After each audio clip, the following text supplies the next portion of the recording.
Hello everybody, I've picked this m1b from my scrap pile, just to let you all have a little look.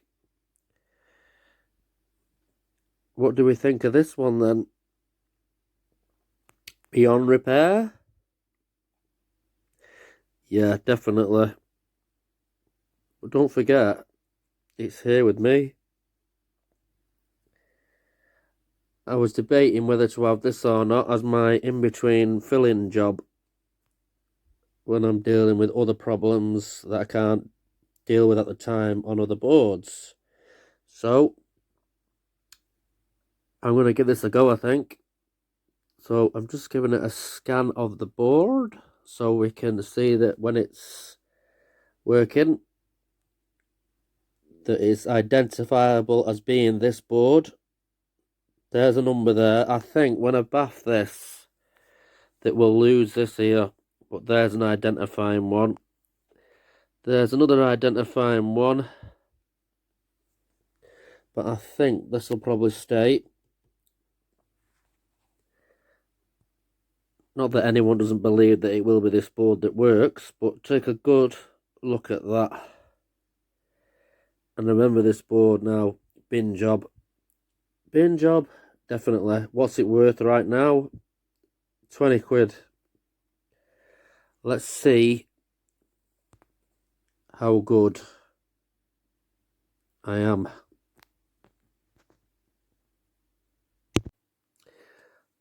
So here it is now, with everything cut out. And now we're going to give it a bath. Is this board going to work again? You bet you a bottom dollar. This board is going to boot into action. Watch this space. So here we are now, a little bit further on.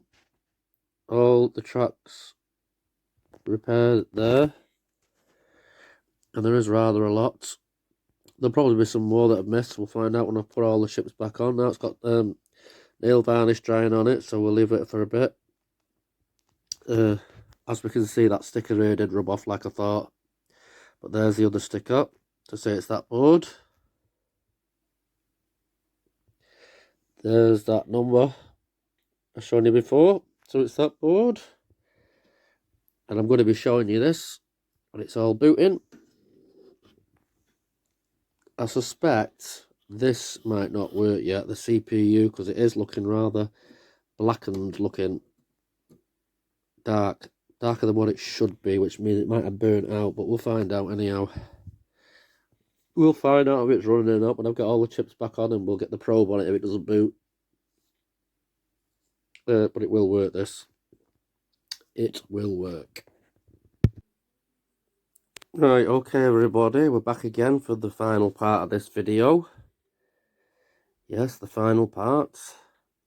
I don't want to be a spoiler, but I think we all know what happens in the final part of the video. I've done it a bit different in this video, so you can see from start to finish what the board was like before and what it's like now. If I've repeated myself, I've noticed that, you know, this video is done in like a few parts, so it's over a few days, over a week in fact. So if I say anything I've already said, that's why. You know, I'm repeating myself. I'm not going around the bend, not yet anyway. Right. So, this board now boots, and I'm going to show you. Let me just get it over the leads, like that. Right, now for a start off, ignore this here, this lead, because it's my power supply. One of the caps is shorted and that's what happens. That lead doesn't work, it's just my test power supply. I am going to show this in the machine. So I fixed all the tracks and everything on it, put all the chips back there, as we can see, and it wouldn't boot, and I just couldn't figure out why. And it was like, it was freewheeling and all sorts, which means basically everything's flickering away, and when you touch it with the probe here, everything was going mental. Everything, you know, And here, that's the clock pin, one of the clock pins like that. That should be doing what it's doing now, and it wasn't doing anything. The same as this one here. Now that one there was actually working like that. This one was at a standstill doing nothing. See how it's flickering? That's what it should be doing, right? That's the clock. Without that pin doing that, what it's doing there, it will not, the board won't start. Now, I couldn't figure out why. I really couldn't figure out why. I thought it was maybe these reel chips, because these can short things out. It wasn't showing a short though, on the RAM, which it usually does. So, as usual, I looked at the board when it wasn't working. One night, I physically looked at it and I couldn't see anything wrong, and I got the probe out here and started probing around, and things were dead, which I just couldn't figure it out. And then one night, as usual, when I was about to pack up, which is always, when it seems to be, I always find the problem.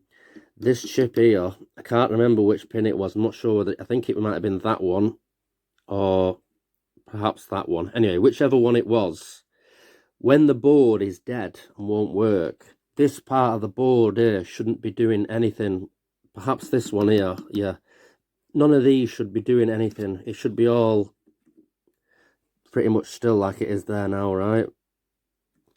Now, one of these two here was flickering away like that does there. See how that doing that? Now that should not be doing that when the board's dead and it's not booting. So something is pulsing that and keeping that alive, but what is it? It's not, and I knew then it wasn't right. It's something to do with that should not be doing anything when the board is not working. What's causing that to tick? And that's got to be the issue. I thought it's got to be.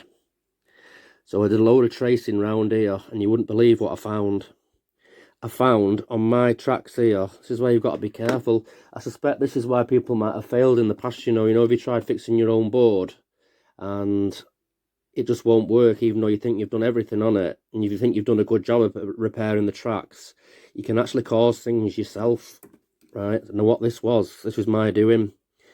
A piece of solder, the tiniest piece of solder, was lodged between two of these tracks, right? One of the tracks go into this here, and one of them going somewhere else on the board, what was pulsing away, that should have been pulsing away, right? So that was clearly making that pulsing, so that had been shorting out, you see, the board and stopping it from starting. The tiniest bit of solder, as soon as I seen that tiniest bit of solder there, I got that quiver through me like I always get. I can't say it, adrenaline, right? So I traced it all around from there, and I found it there. So it took quite a while, well, not quite a while, but, you know, tracing it all back to that, that's what it was. I thought, what's making this, you know, and it's a blob of solder here. So I removed that blob of solder. Before I removed it, by the way, I checked it with the buzz on the meter, you know, meter there, and it did buzz one track to the other, which it shouldn't. So I knew that was it. As soon as I removed that solder, I put the plug in there, put that plug in before I pressed the power supply button to, you know, come on like this. I knew what I was going to see. I knew it had to be. I thought it's gonna come on now. It's got to. There's nothing else it could be. I mean, that's definitely stopping it. What I told you there with that bit of solder, I thought it's got to come on now. It really has got to come on. And lo and behold, boom, boom, it come on. Right. So when we put this in the machine, in the front opener, it worked fine. Everything worked fine, which is great. No meter errors, taking coins and everything. When I put it in the back opener, it was real error, and I couldn't figure out why is it working in the front opener. Right, let's just turn this off a sec. Let's turn it over. Why is it working in the front opener but not the back when it's real error? And what it was is this last pin here should be connected to this first one, and it wasn't. It's clearly failed with heat, and, you know, the track's not joined to it, so I've had to do this, which I do on some boards anyway, take the pressure off. See that there? It looks a bit messy there, that.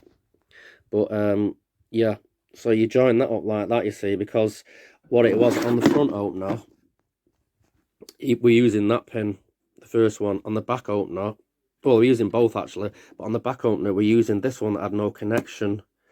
Now, really, they should all be in the first one, but what happens is this pin here goes black and loose and fails, you know. So what people do is put the wire in the last place of the plug, so it's on that one, which is there's nothing wrong with that. It'll work for a bit like that till that one goes. But yeah, so that was what it was. That should have a 12-volt connection, and it didn't. It has now because I've joined it up. So what we're going to do, we're going to show it in the front opener, because it's just easier to get to. Alright, so let's just take this out. Yeah, it's just all round easy. Alright, just bear with me. It's going to be all over this video for a minute while I put this in its thing, yeah. Put this in its holder. Got a holder now to hold the phone in place. Right, there we go. So let's put this board in.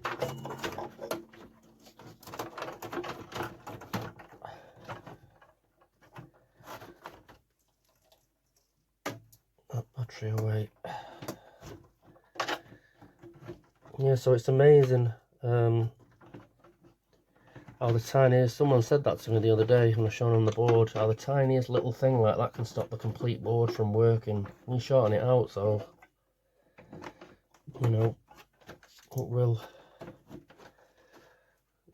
do that. Right, where's the game card? Here's the game card. Where's the reel? The top reel.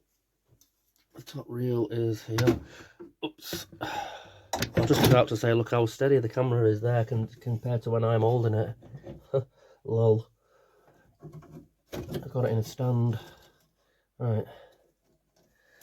So let's just first of all try it with it open, see if it comes on. Yep, there we go.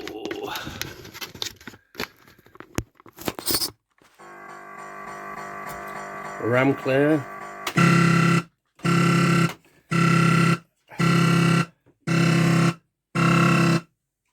There we go. RAM clear. That reel's rubbing a bit on them wires, but anyway, right, let's have a look.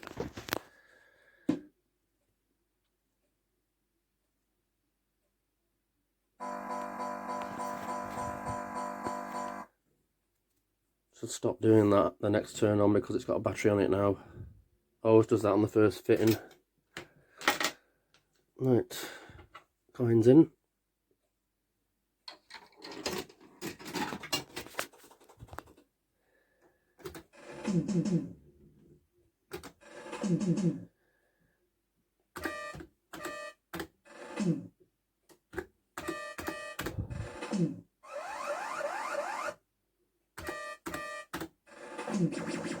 And we're in.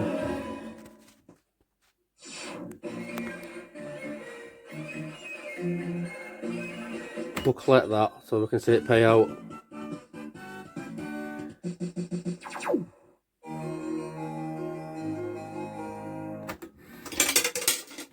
There we go, pays out all ticking away. So, yep, another board what had me stuck for about a week or two.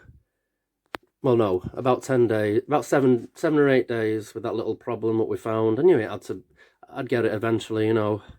I talked to a few people and I said, I'm feeling a bit negative about this again, you know, this could be the one that like I fail on, but how many times have I been through this? And, you know, it has to be something stopping it. It has to be something. I mean, I know somebody else that I've been helping that's can remove and replace chips, and he's basically repaired every track what he can see on the board and tested it all over and over, and he's replaced more or less every chip on the board, and it still won't work. And it can be anything. It can be a solder joint, a bad solder joint. It can be a track you've missed. It can be a track you've joined to another one.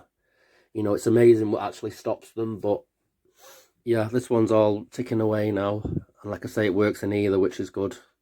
You need two machines. Well, you need at least two I've got a clubber now of, you know, in storage what's going to be coming out, so I can test for the fourth reel. Is it the fourth? 1, 2, 3, 4, 5. The fifth reel error, you know, that I won't get on these because there is no fifth reel.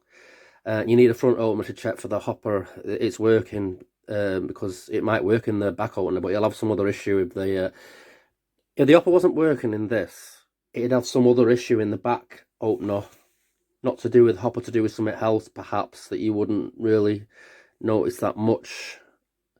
I mean, it might be that it doesn't have an error at all in the back opener, but you need to make sure they work in, you know, any of the machines. This is why I've got more than one, obviously. That, and of course I'll do like Maygays. Right, okay, so that's really it. Just gonna, you know, keep it running now for a good week like I do, and make sure it's all okay. I mean, it can fail again, you know. It just go right down now while I'm doing this video. It's you know, they can go at any time, so we'll just give it a good run and make sure it's all, you know, good. I've replaced all the major chips, what it needs to, you know, function, to start up, etc. Right, thanks for watching. Hope you enjoyed.